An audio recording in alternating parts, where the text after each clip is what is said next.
ఇక పేర్ని జయసుధ ముందస్తు bail petition పై విచారణ రేపటికి వాయిదా పడింది. రేషన్ బియ్యం మాయం కేసులో జయసుధ నిందితురాలుగా ఉన్నారు.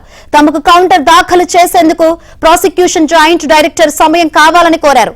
ఈ లోపు జయసుధను అరెస్టు చేసే అవకాశం ఉందని, తొందరపాటు చర్యలు తీసుకోకుండా ఆదేశాలు ఇవ్వాలని జయసుధ తరపు న్యాయవాదులు కోరారు. అయితే అలా ఇవ్వలేమని కోర్టు చెప్పింది. తమకు సోమవారం వరకు సమయం కావాలని ప్రాసిక్యూషన్ జాయింట్ డైరెక్టర్ కోరారు.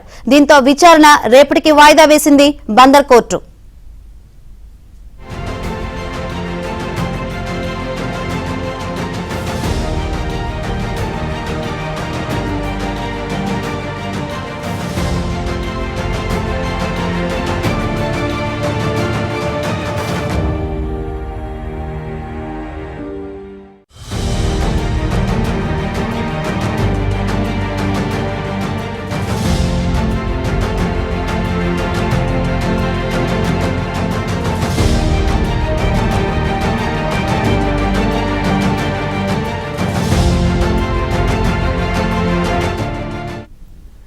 పేర్ని జయసుధ ముందస్తు బెయిల్ పిటిషన్ పై విచారణ రేపటికి వాయిదా పడింది.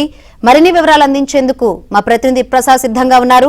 ప్రసాద్, కోర్టులో ఎటువంటి విచారణ జరిగింది, ఏంటి వాదోపవాదాలకు సంబంధించి అప్డేట్స్?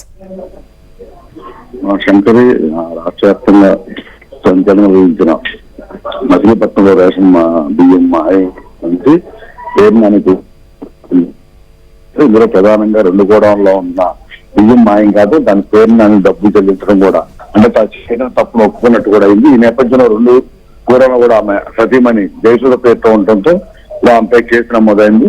అయితే గత వారం రోజులుగా అజ్ఞాతంలో ఉన్న జయసుధను అరెస్ట్ చేస్తారనే కారణంతో ఆమె ఆచూకీ కూడా కనుగొనలేకపోతున్నారు. ఈ నేపథ్యంలో పోలీసులు 4 బృందాలు ఏర్పాటు చేసినప్పటికీ కూడా ఇంతవరకు ఆచూకీ.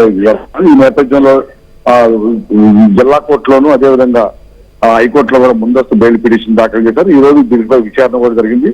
అదే బెయిల్ పిటిషన్ పై న్యాయవాదులు కూడా వాదన వినిపించిన నేపథ్యంలో విచారణ రేపటికి వాయిదా పడింది.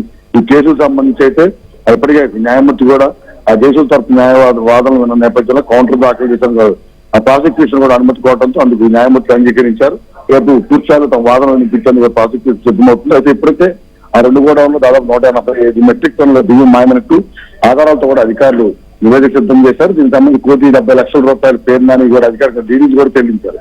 అంటే బియ్యం మాయమైన ఘటనకి ఎవరైతే ఇప్పుడు నిందితులుగా ఉన్నారో పేర్నాని కుటుంబం తమ తప్పును అంగీకరించినట్టయితే తెలుస్తుంది. అది చట్టపరంగా మాత్రం చర్యలు ఉంటాయని ఎప్పటికీ ప్రభుత్వం ప్రకటించిన నేపథ్యంలో వీటికి సంబంధించి అధికారంగా చర్యలు కూడా తీసుకునే పరిస్థితిలో ఉన్నారు. మరోవైపు జయసుధను అరెస్ట్ చేయాలని డిమాండ్ కూడా పెరుగుతున్న నేపథ్యంలో పేర్నాని చేసిన తప్పుకు ఇంట్లో ఉన్న గురినిగా ఉన్న జయసుధ కోర్టు చుట్టూ అలాగే స్టేషన్ చుట్టూ తిరగాల్సిన పరిస్థితిని కూడా కొంతమంది ఆవేదన వ్యక్తం చేస్తున్నారు. మొత్తం కేసు అయితే రాష్ట్ర సంచలనం గురించిన నేపథ్యంలో ఇప్పుడు పేర్నాని చర్యలు తీసుకునే డిమాండ్ కూడా వ్యక్తమవుతున్నాయి. కోర్టులో వాదన పూర్తి తర్వాత ఎటువంటి నిర్ణయం వస్తుందని కూడా అందరూ ఆసక్తిగా ఎదురు చూస్తున్నారు. Shankari. Right, thank you Prasad.